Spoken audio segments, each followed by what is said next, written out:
Thank you, Danica. I hope everybody can hear me okay. So as Danica said, I've been working at the health department and I've been specifically working in tobacco prevention for almost 2 years now.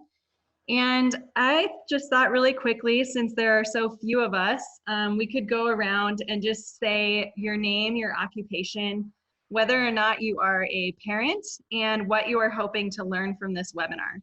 So I'll just read the names as I see them, and if you have audio available, if you could answer those questions for me, that would be awesome.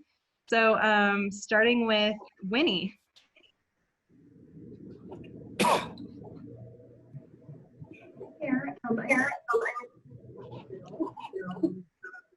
Hi, Winnie.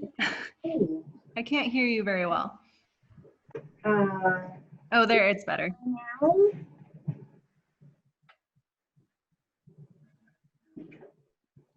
Heather, can you hear me now? Yes, now I can. Okay, so I'm a nurse here at the hospital. I know very little about vaping and just want to learn more and educate my patients about it. Oh, Winnie, I'm sorry. It's really hard to hear you. But maybe you can just type it into the chat box and Danica can read it, because I don't know, your audio seems really quiet. So we'll just go on to Shelly. Hi, I work in IT up at the hospital. It's just something that interests me. I have a son, but he's grown. And thankfully he's never tried tobacco or doesn't use it anyway, so that's a good thing. Great, thanks, Shelly. Diana?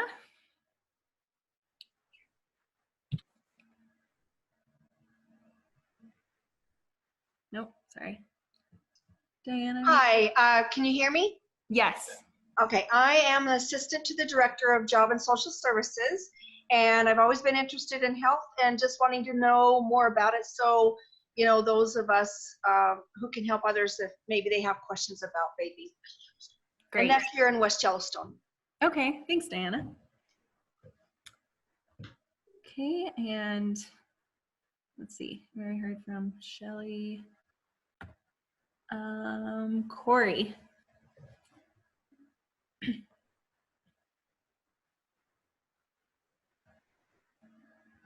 Corey, are you there? No, okay.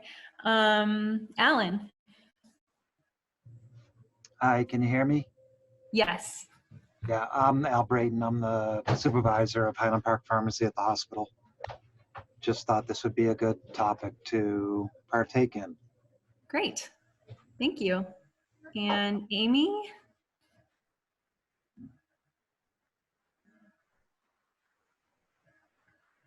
Amy?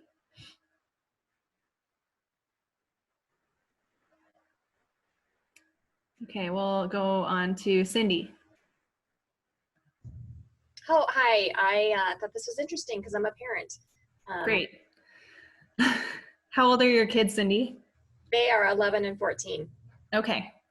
All right. Awesome. Well, thank you guys. I just wanted to get a little, yes. Oh, I'm going to jump in really quick. I heard from Winnie. Winnie is a nurse at Bozeman Health and knows very little about vaping and wants to learn more to help educate their patients. Perfect. Thank you, Winnie. Okay. Thank you guys all for sharing that and indulging me a little bit. It's always kind of hard for me as someone who, you know, my whole world is learning about vaping and tobacco. So it's hard for me to kind of take a step back and see what everyone else already knows about it. So hopefully this will be new information.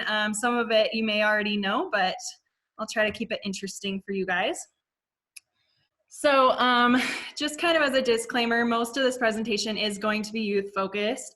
There's a reason for that, which I'll get into throughout the presentation, but the largest part is just, it really has become an epidemic in our country.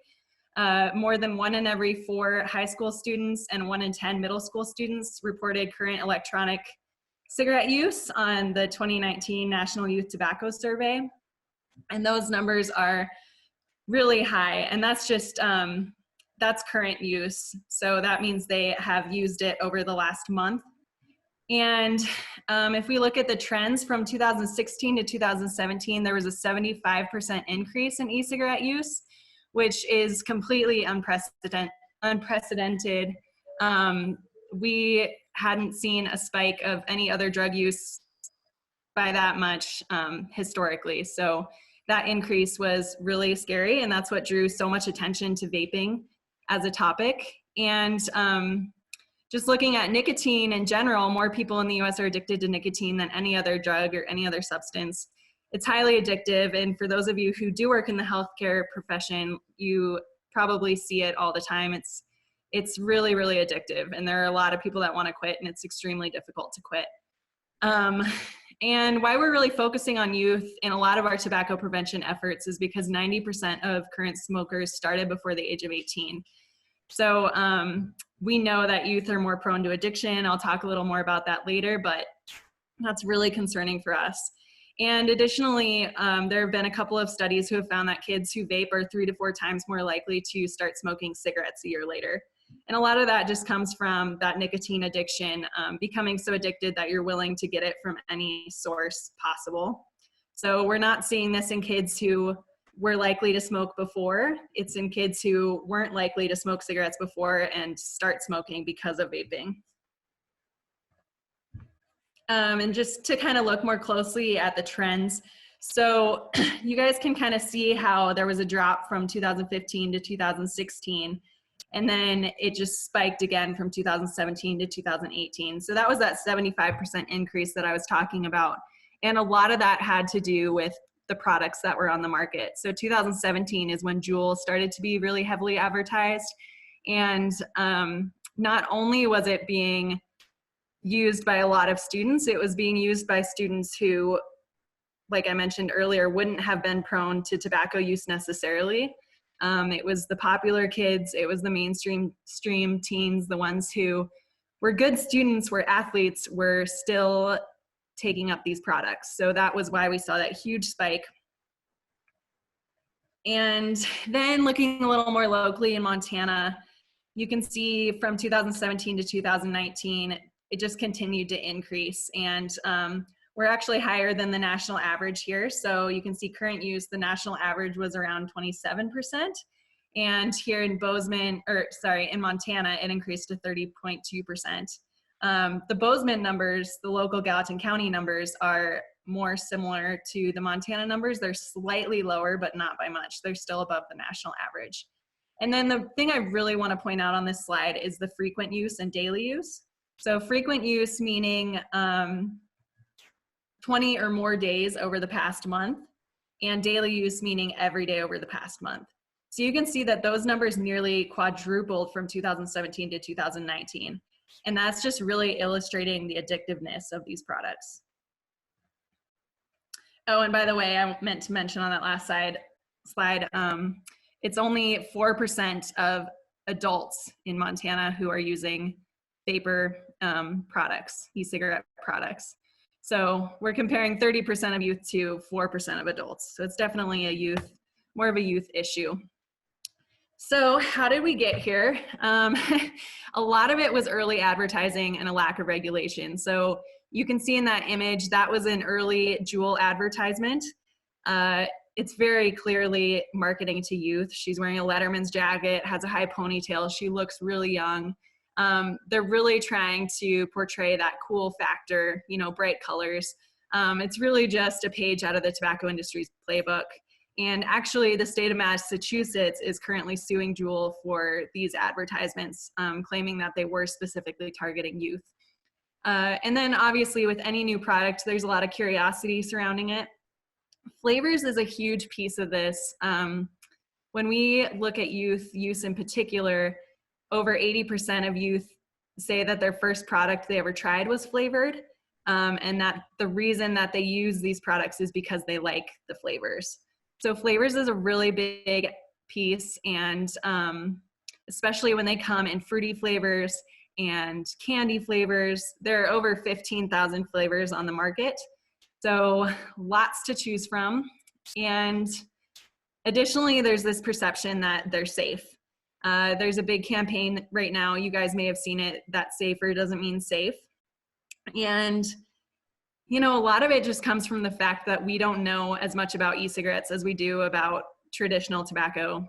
and cigarettes and all of those various forms of tobacco use. So we're learning more every day, and we don't have any longitudinal studies where we can straight up say like vapor products cause cancer. We can't say that because we don't have the data to support it yet. There's a lot of indicators that it could go in that direction. I'll talk a little more about that later, but we can't conclusively say that yet. And then obviously social media has played a huge factor. A lot of these vapor products have social media influencers that they were paying for a while to tote these products and like really show that these products were cool, celebrities are using it, really, again, just right out of the tobacco industry's playbook. And then the last thing I want to talk about is point of sale. So anytime you go into a gas station, you may notice all of the tobacco advertising, and it's usually right where you purchase your products. So it's in your face. If you look at it, a lot of the time, it's at the height of an average 8-year-old. So they're trying to start that advertising early. They use bright colors and packaging and flavors that are similar to candy when it comes to e-cigarettes. So with cigarettes, the only flavors allowed currently are menthol and regular tobacco flavor. Some of you may remember a time where that wasn't the case and cigarettes came in all different flavors, and they banned those flavors for a reason because they realized they specifically appeal to youth. And then they also have self-service displays where people can grab their tobacco product, take it to the counter, and pay for it, which obviously lends itself to a whole myriad of problems when it basically encourages theft of tobacco products, especially with young kids. And yeah, if you guys have more questions about that, I can talk more about it later. So what are we talking about? These things come in a lot of shapes and forms and a lot of different names. So, you know, you hear e-cigarettes, e-cigs, vape pens, tanks, mods, pods, all sorts of different stuff. And really it's all talking about vapor products. And they all heat a liquid into an aerosol that the user inhales. And later I'll be talking a little more about the difference between an aerosol and a vapor and why we need to be concerned about that. And then the pods or the e-juice contain nicotine, flavoring, propylene glycol, vegetable glycerin, and other ingredients. These products aren't heavily regulated. They're starting to become regulated, but really when you're buying it, you have no guarantee how much nicotine is in there. And that's why they've done a couple studies as well where they found that 99% of products contain nicotine, even those that are advertised as nicotine free. So that's really concerning, especially with kids. You know, they think that they're just inhaling flavors and they think that flavors are safe. So I'm going to highlight Joule for a minute just to kind of talk about, again, how we got to where we are today. And in 2018, Joule owned nearly 75% of the e-cigarette market in the United States, which is huge, obviously. It's been called the iPhone of e-cigs because it's such a novel, high-tech product. It looks really sleek. You know, you can definitely tell that it appeals to the younger generation and it appeals to millennials. All Joule cartridges contain nicotine. They contain 5% nicotine, which is higher than most vapor products. So most of the tank and mod type systems contain 3% nicotine.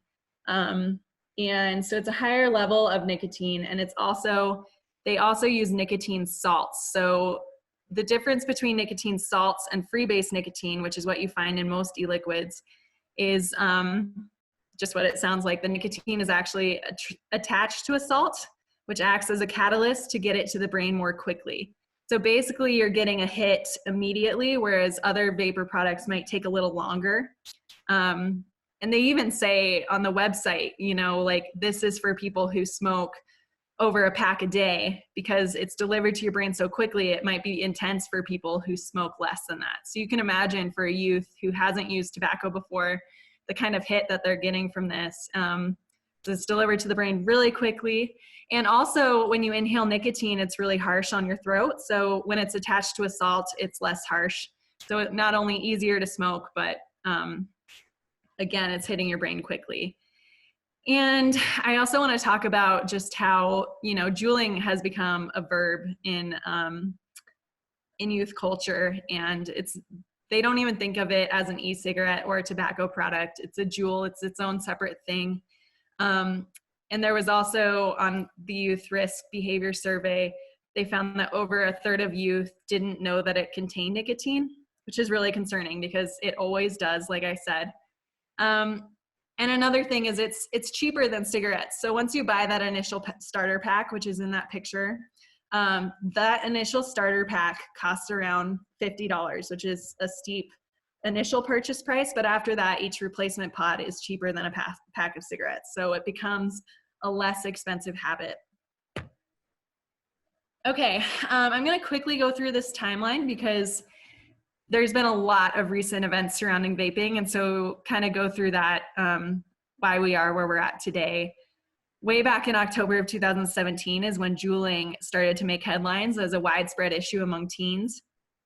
And in the fall of 2018 is when the FDA called it an epidemic. So it took a little while, and then in June of 2019, San Francisco became the first U.S. city to completely ban e-cigarettes, which was interesting because that is the birthplace of Joule. That's where their factory was. So they ended up moving to a different location. And then July of 2019 is when Facebook and Instagram finally started to restrict e-cigarette content. So all of that time, I mean, we all know how frequently youth are on social media and how much of an influence that has on their behavior. So that's really alarming. And then you guys all know EVALI was all over the headlines this fall and this winter. That's e-cigarette and vaping associated lung injury. And I won't get too into that just because it was all over the news. And if you guys have additional questions on that, I'm happy to answer. But that's what spurred this whole line of events after this. So in September, Walmart became the first major chain to discontinue their sale of e-cigarettes that were selling them previously. There were some that never sold them, obviously. And then in December, a lot of things happened. So the FDA passed a flavor ban. We're going to talk more about that in the next slide, go specifically over that. It only covered cartridge-based vapes. So things like the Joule, where they had that removable cartridge, and it doesn't cover the majority of vapor products and the majority of flavors. So not the best policy, not the most effective policy. And then also in December is when Tobacco 21 passed federally. So that was a huge win for public health. That's been something that has been pushed for a long time. And a big reason for that is that statistic that 90% of smokers started before the age of 18. And we really want to get it out of the high schools. So a lot of the surveys you would, from previous years before Tobacco 21 passed, a lot of students were just getting it from friends and family members. And that was because it was legal for 18-year-olds. So they could purchase these products and take them to school. And then in February, the final EVALI death toll was 64 deaths, and there were 2,758 hospitalizations. So that's how we got to where we are today. You can see the federal e-cigarette policy. I got this graphic from the Truth Initiative. That's a really great resource if you guys want to learn more about vaping in general. So on the left, that's what's not allowed under the new policy. So all those cartridge-based systems again, but only the fruit flavors and the mint flavors. So those cartridge-based systems are still allowed to sell menthol and tobacco-flavored products, which menthol is also popular among youth. And then all of these other products are also allowed on the right. So you can see every flavored e-liquid is still allowed. And then we also have these disposable products such as the Puff Bar and the Mojo. I'm going to talk a little bit more about those. So they're kind of taking the place of Joule as far as popularity goes. They're disposable, so no refillable cartridge, which is what makes them legal. They come in more flavors, and they're very colorfully packaged, cheap. I mean, you guys can look at a couple examples there that I've pictured, vanilla cupcake and apple pie. Like, they are very clearly targeting to a certain demographic there. And they have the same nicotine content Joule has. They also use nicotine salts, so same type of hit. And yeah, it's really concerning because it's just taken the place of Joule. And they're also incredibly cheap. One of these is just $13 and you get the equivalent of a pack of cigarettes, 200 puffs. So definitely a concern. And then I just want to focus really quickly on nicotine and how it affects teen brain development. So we know that teens have an enhanced vulnerability to addiction. A lot of that has to do with where brain activity occurs when you're a teenager. So the frontal lobe is still developing, and the frontal lobe is where we have most of our decision making. That's where we have our impulse control. Basically everything that makes us an adult, you know, and that continues to develop again until the age of 25. So while that's developing, most of the brain activity is in the pleasure reward system, which is why it lights up so much more as a teenager when they're using these products, and it's just going right to that pleasure reward system until they need more and more to get that same sort of feeling, that same sort of high. And that's also why teens addicted to nicotine are more likely to become addicted to other drugs, because they're chasing that feeling. And we also know that teens in general, you know, they're characterized by risk-taking, novelty-seeking, increased social interaction. So that makes them really vulnerable to peer influence. And yeah, you can see it affects the brain, lungs, heart, and the immune system, both short-term and long-term. It's a stimulant, so obviously it increases like rapid breathing. It can lead to anxious behavior, and it can lead to long-term mood disorders. So being unable to control your anxiety, that's a big one.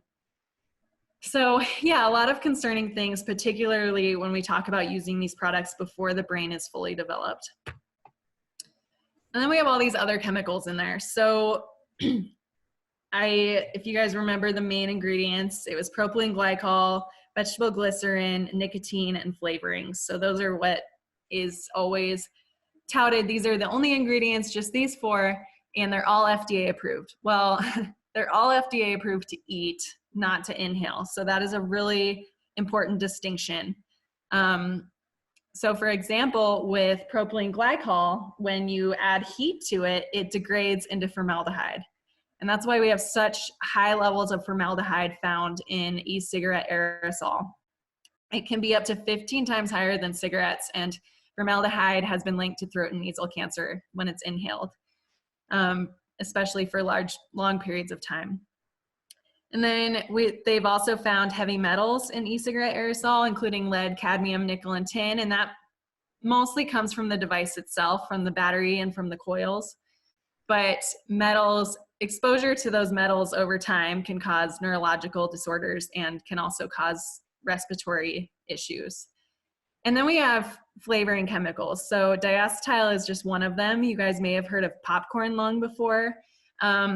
They call it popcorn lung because it was originally discovered in a popcorn factory where they were making delicious buttery flavored popcorn. It's what's responsible for that butter type, that fake butter flavor. And there were all these factory workers coming in with extreme lung issues and even a couple of cases of lung failure and lung cancer. And they linked it to this flavoring chemical. So that's a perfect example of something that is safe to eat, but not to inhale. They don't use that chemical in popcorn anymore, but they have found it in the majority of flavored vapor products, especially those that are fruity or dessert flavored.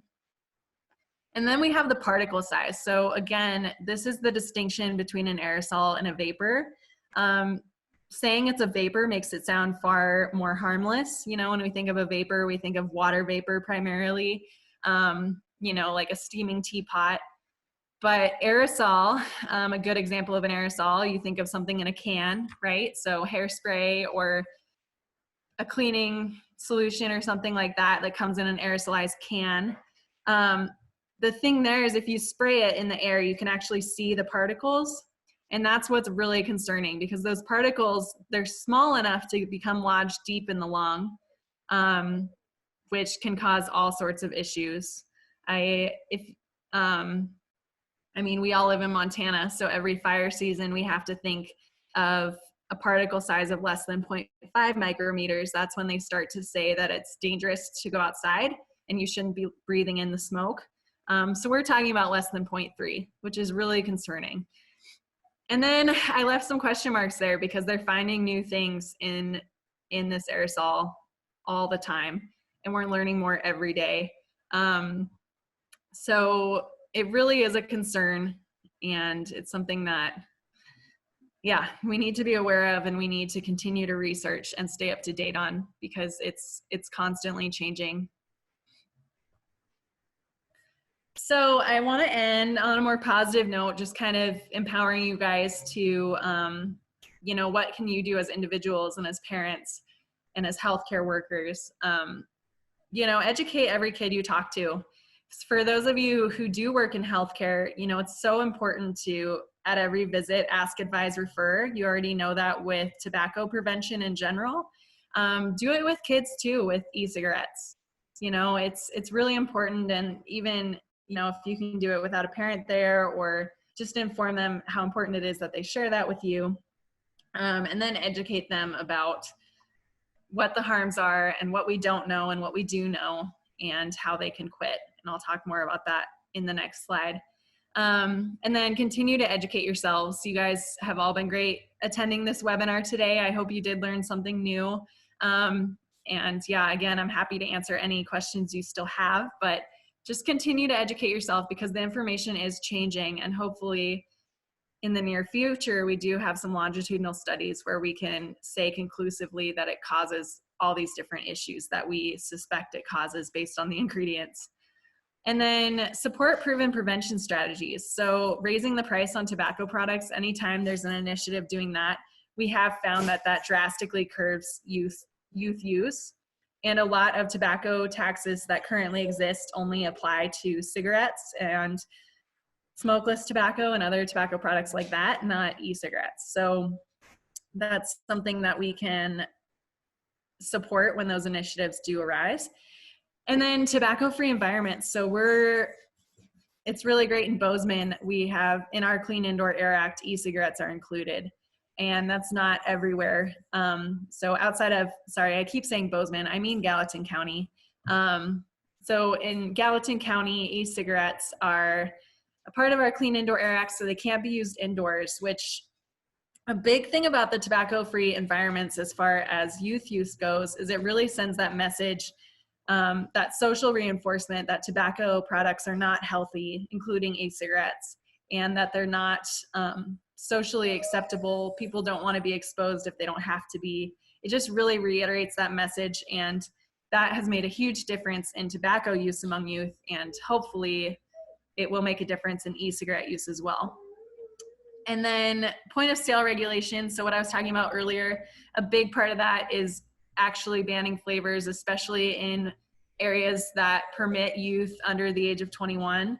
So in gas stations, for example, not allowing flavors there. So yeah, we know what works, and all of those things have worked. And then finally, I just want to highlight really quickly the My Life, My Quit program, because that one is specific for youth. We also have the Quit line for adults, which is great, and they also work with vapor products. But the My Life, My Quit program, you can see the website there and the phone number.